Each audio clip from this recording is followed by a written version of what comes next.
Hello friends, welcome to this video. आज हम इस वीडियो में इरिथ्रोपोइसिस के बारे में बात करेंगे, जो कि एक बहुत इंपॉर्टेंट क्वेश्चन है यूनिवर्सिटी पॉइंट ऑफ व्यू से, जो कि 20 मार्क्स को आता है। और जब मैंने फर्स्ट ईयर की एग्ज़ाम्स दी थी तब यही क्वेश्चन 20 मार्क्स के लिए आया था।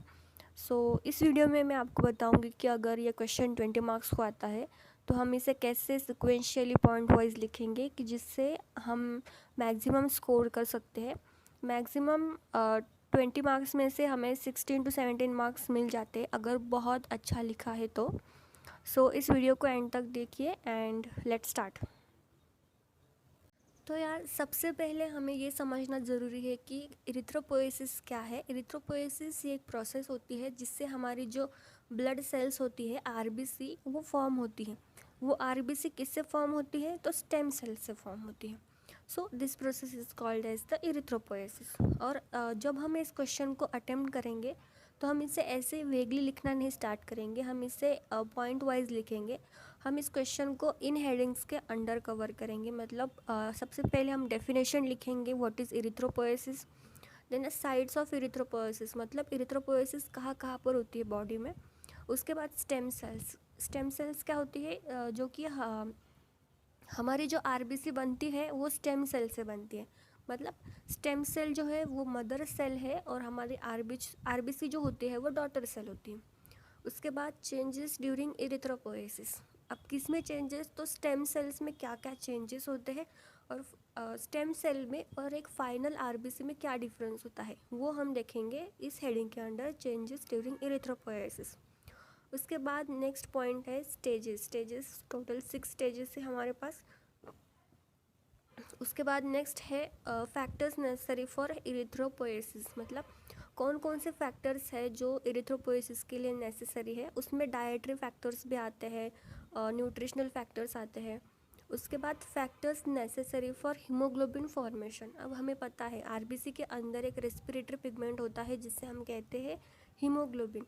उसके फॉर्मेशन के लिए भी अलग अलग से हमें फैक्टर्स लगते हैं और वो फैक्टर्स हम देखेंगे, factors necessary for haemoglobin formation के अंडर। ओके, तो डेफिनेशन को स्टार्ट करने से पहले मैं आपको कुछ ट्रिक बता देती हूँ जिससे कि हम किसी भी फिजियोलॉजिक टर्म को इजीली आइडेंटिफाई कर सकते हैं। हमें सिर्फ उनके सफिक्स को देखना है। जस्ट फॉर एग्जांपल, अगर किसी वर्ड के पीछे पोएसिस लगा होगा तो उसका मीनिंग होता है formation of that term. Just like हम अभी देख रहे हैं इरिथ्रोपोइसिस, ल्यूकोपोइसिस एक्सेट्रा। उसके बाद अगर किसी टर्म के पीछे साइटोसिस लगा होता है तो उसका मीनिंग होता है increase in that number. Means अगर इरिथ्रोसाइटोसिस होगा मतलब उसका मीनिंग होता increase in number of erythrocytes, मतलब आरबीसी। उसके बाद साइटोपेनिया का मीनिंग होता है डिक्रीज। अगर इरिथ्रोसाइटोपेनिया का मीनिंग होगा decrease in the number of RBC. उसके बाद अगर किसी वर्ड के पीछे TIS लगा है तो उसका मीनिंग होता है inflammation of that particular term. For example, अगर पेरिकार्डाइटिस, उसका मीनिंग होता है इन्फ्लेमेशन ऑफ पेरिकार्डियम। अब पेरिकार्डियम क्या होता है? Pericardium is the covering of the heart. उसके बाद प्लूराइटिस, मतलब इन्फ्लेमेशन ऑफ द प्लूरा। अब प्लूरा क्या होती है? Pleura is the covering of the lungs. तो अब हम देखेंगे डेफिनेशन ऑफ इरिथ्रोपोइसिस। इरिथ्रोपोइसिस की डेफिनेशन क्या है? It is the process of origin, development and maturation of RBC और इरिथ्रोसाइट। मतलब आरबीसी, एक आरबीसी जो है वो कैसे ओरिजिनेट होती है, फिर उसकी डेवलपमेंट कैसी होती है और वो फिर मैच्योर आरबीसी में कैसे कन्वर्ट होती है, उस पूरे प्रोसेस को हम कहेंगे इरिथ्रोपोइसिस। उसके बाद और एक टर्म होती है जिसे कहते हैं हीमोपोएसिस। हीमोपोएसिस मतलब origin, development and maturation of any type of blood cell. मतलब वो आरबीसी भी हो सकती है, प्लेटलेट भी हो सकती है या डब्ल्यूबीसी भी हो सकती है। बट जब पर्टिकुलरली सिर्फ आरबीसी के फॉर्मेशन के बारे में हम बात करेंगे तो हम यूज़ करेंगे टर्म इरिथ्रोपोएसिस।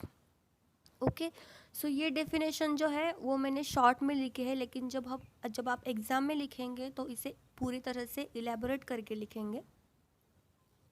उसके बाद नेक्स्ट पॉइंट है साइट्स ऑफ इरिथ्रोपोइसिस। अब साइट्स ऑफ इरिथ्रोपोइसिस मतलब ये इरिथ्रोपोइसिस की प्रोसेस हमारे बॉडी में कहाँ कहाँ पर होती है। तो ये जो साइट्स होती है वो हमारे एज के अकॉर्डिंगली चेंज होती जाती है। मतलब हम जब फीटस होते हैं तब ये साइट्स अलग होती है। उसके बाद हम जब चिल्ड्रन होते हैं मतलब बिलो 20 ईयर्स तब ये साइट्स अलग होती है। और जब हम अडल्ट हो जाते हैं तब ये साइट्स चेंज हो जाती हैं। तो सबसे पहले हम देखेंगे फीटल लाइफ में ये साइट्स कहाँ कहाँ पर होती है। मतलब फीटल लाइफ में इरिथ्रोपोइसिस कहाँ कहाँ पर होती है। सबसे पहली स्टेज है मीज़ोब्लास्टिक स्टेज। ये स्टेज कब तक रहती है, जो फर्स्ट 2 मंथ्स होते हैं ऑफ द प्रेगनेंसी उसमें ये स्टेज रहती है। और इस स्टेज में इरिथ्रोपोइसिस कहाँ होती है, तो मीजेनकाइमा ऑफ योक सैक में होती है। ओके। उसके बाद नेक्स्ट स्टेज है हिपैटिक स्टेज। अब नाम से ही पता चल रहा है हिपैटिक वर्ड यूज़ किया जाता है लीवर के लिए। सो ऑब्वियसली यहाँ पर इरिथ्रोपोइसिस कहाँ होगी, लीवर में होगी। लीवर के अलावा स्प्लीन और लिम्फोइड ऑर्गन्स में होती है। अब स्प्लीन क्या है, स्प्लीन ये एक लिम्फोइड ऑर्गन है और ये ग्रेवयार्ड ऑफ आरबीसी भी है। मतलब यहाँ पर आरबीसी का डिस्ट्रक्शन भी होता है अडल्ट्स में। सो ये हिपैटिक स्टेज कब स्टार्ट होती है, from 3rd months onward in the foetal life. Okay. So third stage है myeloid stage in the foetal life. उसमें जो हमारे लास्ट 3 months होते हैं ऑफ द प्रेगनेंसी उसमें कहाँ कहाँ पर होती है इरिथ्रोपोइसिस की प्रोसेस। तो red bone marrow and liver में। लीवर पहले भी था, अब इसमें ऐड हो गया रेड बोन मैरो। अब रेड बोन मैरो क्या होता है, हमारे जो लॉन्ग बोन्स होते हैं उनके शाफ्ट के अंदर एक सब्सटेंस होता है जिसे हम कहते हैं रेड बोन मैरो। ओके। उसके बाद सेकंड स्टेज आती है पोस्ट नेटल लाइफ। हमने फर्स्ट स्टेज देखी थी फीटल लाइफ। अब हमने उस बेबी की बर्थ हो गई, अब वो पोस्ट नेटल लाइफ में आ गया है। उसमें भी 3 स्टेजेस आती है। First 5 to 6 years of age, उसके पहले 5 से 6 ईयर्स होते हैं। उसमें इरिथ्रोपोइसिस कहाँ होती है, तो red bone marrow of all bones. मतलब हर बोन के रेड बोन मैरो में इरिथ्रोपोइसिस होती है। उसके बाद सेकंड स्टेज में 6 to 20 ईयर्स ऑफ एज में red bone marrow of long bones and flat bones only. Okay. उसके बाद आफ्टर 20 ईयर्स, अब आफ्टर 20 ईयर्स वो पर्सन जो है वो अडल्टहुड में चला जाता है, उसे हम अडल्ट कहते हैं। इस स्टेज में इरिथ्रोपोइसिस होती है फ्लैट बोन्स में, स्कल बोन्स में और एंड्स ऑफ लॉन्ग बोन्स में ओनली। सिर्फ एंड्स में लिखा है यहाँ पर, शाफ्ट में नहीं लिखा है। शाफ्ट में क्यों नहीं होती, बिकॉज जैसे जैसे हमारा एज बढ़ता है वैसे ही ये जो शाफ्ट होती है लॉन्ग बोन्स की उनके अंदर फैट डिपॉजिट होने लगता है। और ये फैट जब डिपॉजिट होता है तो ये क्या करता है, जो रेड बोन मैरो होता है उसे कन्वर्ट करता है येलो बोन मैरो में। इसलिए जो शाफ्ट होती है वहाँ पर एरिथ्रोपोइसिस की प्रोसेस बंद हो जाती है। सिर्फ एंड्स ऑफ लॉन्ग बोन्स में ही एरिथ्रोपोइसिस की प्रोसेस कंटिन्यू होती है। सो अडल्ट में इरिथ्रोपोइसिस की प्रोसेस कहाँ होगी, फ्लैट बोन्स में होगी, स्कल बोन्स में होगी और लॉन्ग बोन्स के सिर्फ एंड्स में होंगी। ओके। अब हम देखेंगे stem cells. So stem cells क्या होती है, ये primitive cells in bone marrow होती है। अब बोन मैरो मैंने पहले भी बताया था, ये जो हमारे लॉन्ग बोन्स होते हैं, मतलब कौन से भी टाइप के बोन होते हैं उनमें स्ट्रक्चर होता है जिससे कहते हैं बोन मैरो। ये इन बोन मैरो में प्रेजेंट होने वाली सेल होती है स्टेम सेल्स।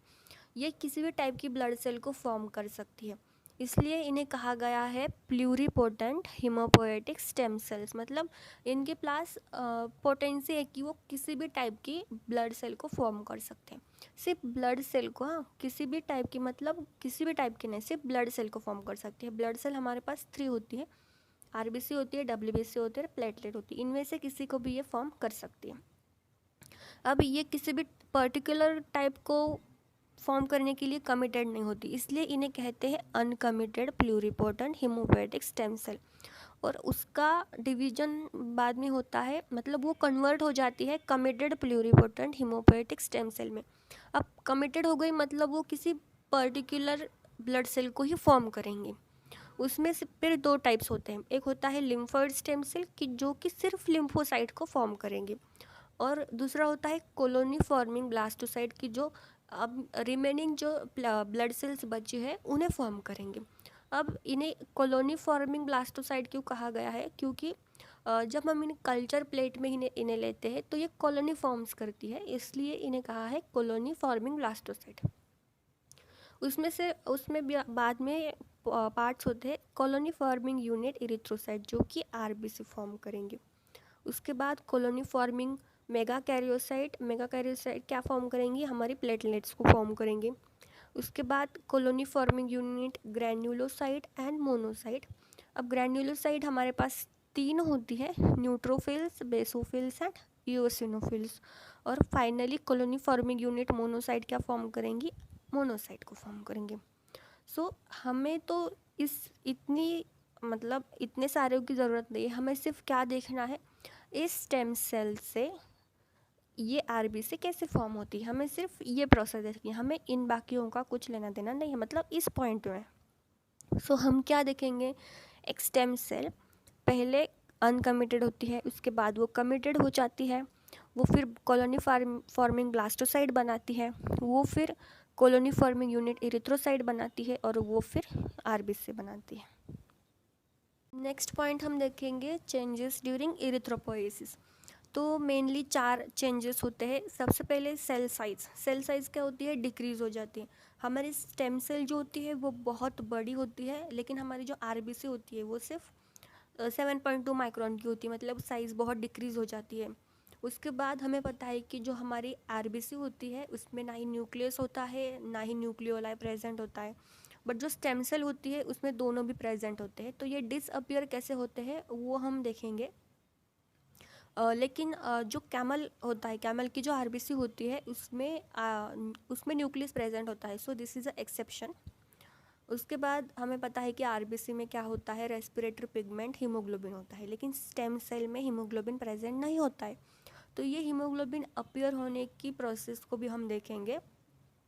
उसके बाद staining property changes. Staining property मतलब ये जो प्रोसेस के दौरान कभी ये एसिडोफिलिक होती है, कभी ये बेसोफिलिक होती है, कभी ये बोथ होती है। तो इस तरह इसकी स्टेनिंग प्रॉपर्टी चेंज होती रहती है, तो वो हम देखेंगे चेंजेस ड्यूरिंग इरिथ्रोपोएसिस में। सो ये मेनली 4 चेंजेस होते हैं। उसके बाद हम देखेंगे स्टेजेस ऑफ इरिथ्रोपोएसिस। तो मैंने पहले भी कहा था कि टोटल 6 स्टेजेस होती हैं। इसके ऊपर स्टेम सेल होता है, फिर कॉलोनी फॉर्मिंग यूनिट इरिथ्रोसाइट, वो मैंने नहीं लिखा, मैंने डायरेक्ट स्टेजेस से स्टार्ट किया है, तो आप समझ जाना कि उसके ऊपर ये जो मैंने पहले पॉइंट में बताया था वो स्टेजेस रहेंगे। तो सबसे पहली स्टेज होती है प्रो इरिथ्रोब्लास्ट, उसके बाद आती है early normoblast, then intermediate normoblast, उसके बाद में late normoblast, then reticulocyte and finally matured RBC बनती है। अब यहाँ पर आपने देखा होगा, यहाँ पर वर्ड यूज़ किया है ब्लास्ट, और यहाँ पर वर्ड यूज़ किया है साइट। अब ब्लास्ट वर्ड यूज़ करते हैं मदर सेल के लिए, और साइट डॉटर सेल के लिए, इससे ये फॉर्म हुई ना, सो ये मदर सेल हुई और ये डॉटर सेल, इसलिए यहाँ पर ब्लास्ट वर्ड यूज़ किया है और यहाँ पर साइट वर्ड यूज़ किया है। ओके, और एक होता है ये जो रेटिकुलोसाइट होती है उससे हम कहते हैं इमीडिएट प्रिकर्सर ऑफ आरबीसी, मतलब मैच्योर आरबीसी के पहले कौन आता है, रेटिकुलोसाइट। सो इसे वर्ड क्या यूज़ किया है, इमीडिएट प्रिकर्सर।